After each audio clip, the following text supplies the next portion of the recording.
So the Yukon Conservation Society is a nonprofit, non-governmental organization, and it was established in 1968.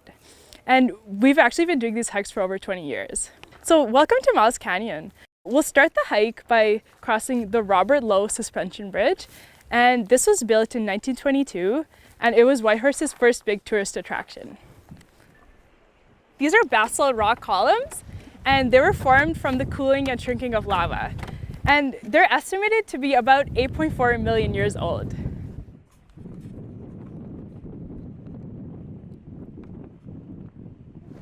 This is the traditional territory of the Kwanlun people and the Ta'an Quechan people.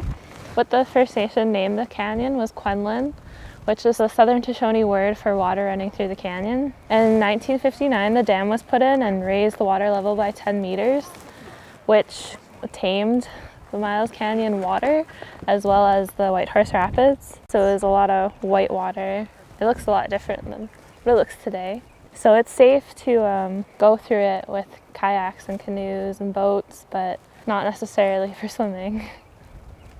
So how Miles Canyon got its name was a guy named Frederick Schwaka, who was a U.S. military lieutenant, and he was sent on a secret mission by General Nelson Miles to go over the Chilkoot Pass and then travel down the Yukon River to assess First Nation risk and to successfully find ways to travel into the area. This secret mission was unknown to Canadian and U.S. governments. About 8.4 million years ago, lava flowed from a vent near Mount Sima. So that is a mountain in that direction over there. And all that lava flowed into this area. As that lava cooled and solidified, that's what formed these vertical columns, these basalt rocks. If this had just been a solid big piece of rock, it probably wouldn't have carved Miles Canyon. Also, 20,000 years ago, this whole area was covered by a sheet of ice, which was 2 kilometers high. And as the temperature slowly started to warm, the ice started to melt, and that formed the glacial lake called Glacial Lake Champlain. This lake eventually broke free, and that is what carved Miles Canyon. And that lake eventually drained into the sea. You'll also notice that this area is very hilly and bumpy, and there's a lot of uneven terrain and big rocks and small rocks. And that's because when a glacier moves, it actually picks up a lot of the rocks with it, and then when it melts, it drops those rocks wherever it melted.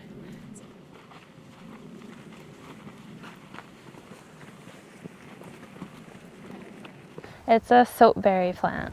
It's also called soapilali. There's male and female plants, and the berries and the flowers only grow on the female plants. The berries will ripen in late July, early August. They have a compound called soapatine, so you can also use it as shampoo. The First Nations people like to make Indian ice cream, and they just froth it up, like whisk it, and then add sugar into it.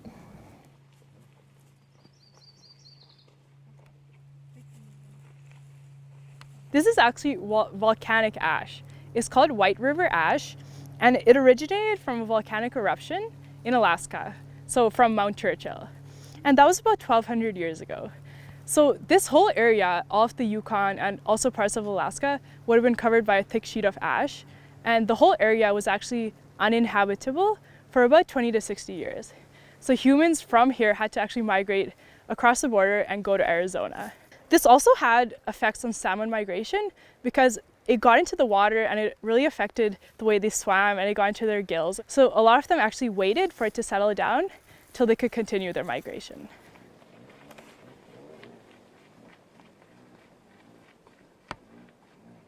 So Bringia was an ancient area of land, so it is no longer existing, and it encompassed northern Yukon, Alaska, and also part of Siberia. Bringia looked a lot like what we're standing on right here, this southward facing slope. As you can see, it's very dry, and it also lacks precipitation, and it's also treeless. During Bringia, from the east and the south, ice sheets extended, and they trapped a lot of water, and that caused the sea level to drop. So when this water level dropped, it actually exposed a land bridge. And this land bridge was very important because it allowed animals and humans to migrate across it. One of the animals I'll talk about, which I thought was really interesting, was called the short-faced bear. And this is not actually related to the grizzly bear we have nowadays. This bear was much taller and much scarier looking. And yeah, it's a good thing it's no longer existing. It was known as the largest known mammalian carnivore that ever existed.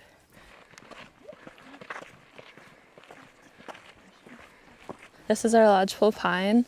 It's very distinctive when you compare it to the spruce. But one way that I was taught is when you pull out one of the pine needle groups, they stick together, so if I grab one, the other one won't fall off. And you can make an L out of it for lodgepole. So they were used for teepees and other structures that needed to be tall or long.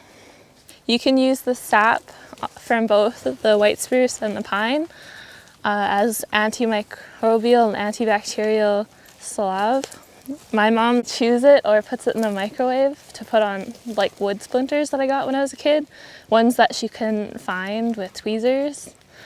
And I never got an infection, and it managed to suck it out. You see those white trees back there, and you can hear them in the wind rattling? That's trembling aspen, and it photosynthesizes in its leaves and the bark, so it needs a way to protect itself against the sun to photosynthesize through its bark. And so if you touch the bark of one, you'll get white powder on your hands, and you can use that as sunscreen. And I think it's SPF 15. That one? That sounds like the Swainson's thrush. Yeah. Because it sounds like a flute. I know you guys all must be wondering why the water is this color. So this water is actually glacially fed by the Llewellyn Glacier near Athlone, BC. And actually suspended in the water are multiple like really fine glacial particles called glacial silt. And the light actually hits those particles and gets refracted off into a bluish-green wavelength. So that is why it's this color. Usually it's not like this year-round, only when the glacier starts to melt and it gets fed that it turns this more lighter bluish-green color.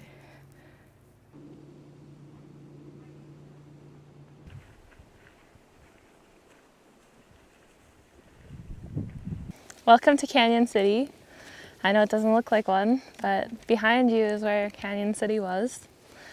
The reason why there's no structures here today is because they repurposed the wood. So they took down all the buildings and shipped the wood to what is now known as Whitehorse to build new buildings. So before the gold rush, Canyon City was speculated to be a First Nations fish camp. And it's an ideal place for a fish camp because there's a bend in the river. Late July, early August is when the salmon would come through. The reason why they speculate it's a First Nations fish camp is because they can find articles up to 200 meters back, such as Stonehenges and other things like that. And I think they all belong to the Quinlan Dun people, so they have them somewhere. There's a trail that runs from Canyon City to Marsh Lake, which is speculated to be thousands of years old. And if you follow this trail, it'll take you 4 days to get to Marsh Lake. But if you drive, it only takes you 40 minutes. So they speculate that the First Nations used it to travel from the fish camp to their hunting camps and back. And so this very much would be a gathering place for them to share stories and knowledge and get ready for winter. The First Nations traditional place is on the riverbank. It really supported the way they lived. It was the way they traveled, where they got a lot of their food, and it's just a vital resource for them. And they were pushed along repeatedly as the stampeders came through and as other people came through, till they were finally pushed into what is now known as McIntyre, just past the Canada Game Centre. So one way they reclaimed their traditional place along the riverbank is by building the Quinlan Dun Centre, where it is today. Gold was discovered in the Yukon in 1896 by 3 men, George Carmack, Dawson Charlie, and Skookum Jim. So during the gold rush, this whole Canyon City town site was very developed.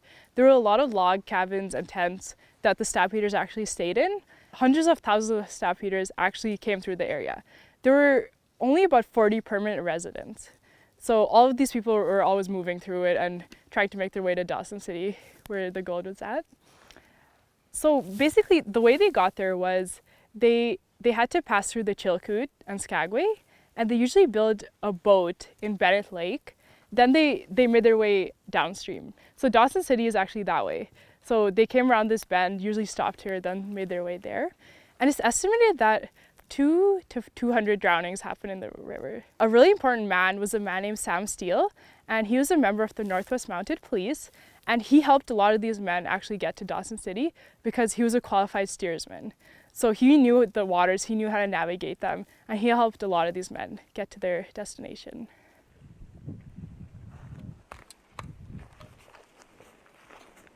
So all these prospectors were required to bring 1 ton of food and supplies with them. That is a lot of weight. This is all the tin cans that were left behind. So these carried various food items. This one probably carried something like coffee. The smaller ones, like this one, probably had condensed milk in it. Also, they had meat and also vegetables. So we actually know these are from the gold rush because of the way they were sealed. They were sealed with a lead seal, and this was discontinued after 1906. So we do know these are from the gold rush.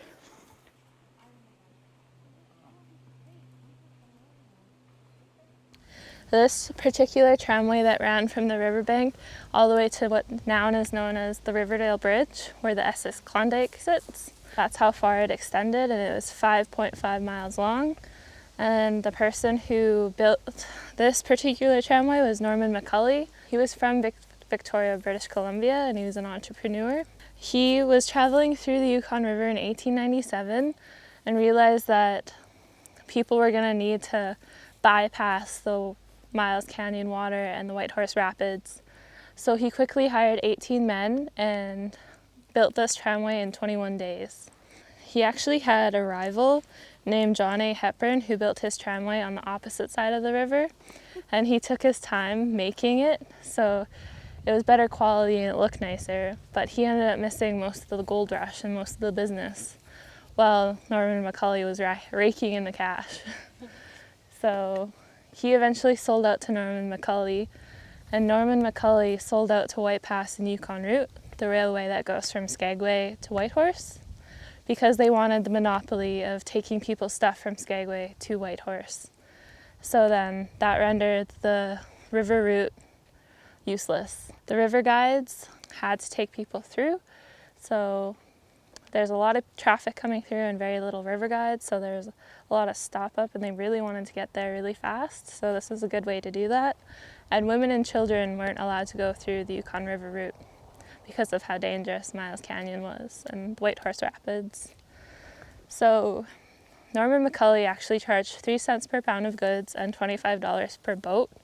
For comparison, you could get a bunk and a meal at Canyon City for 25 cents.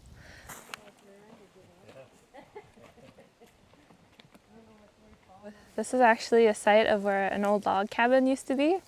It burned down many years ago, and we can only speculate who it belonged to, but it was thought it was built during the gold rush time. And anybody rich enough to have a log cabin on a raised platform with a fence around it had to be one of the businessmen in the area. So in 1995, archaeological digs revealed the remains of an old log cabin. They also found women's things such as bobby pins, so this person had to have a lot of money to support a wife and have a log cabin in this area. So we think it's Norman McCulley's cabin because he was very rich, as I just told you, got a lot of money selling his tramways and running them too. So that is the end of our hike. You're welcome to ask us any questions when we walk back, but we won't do any more stops.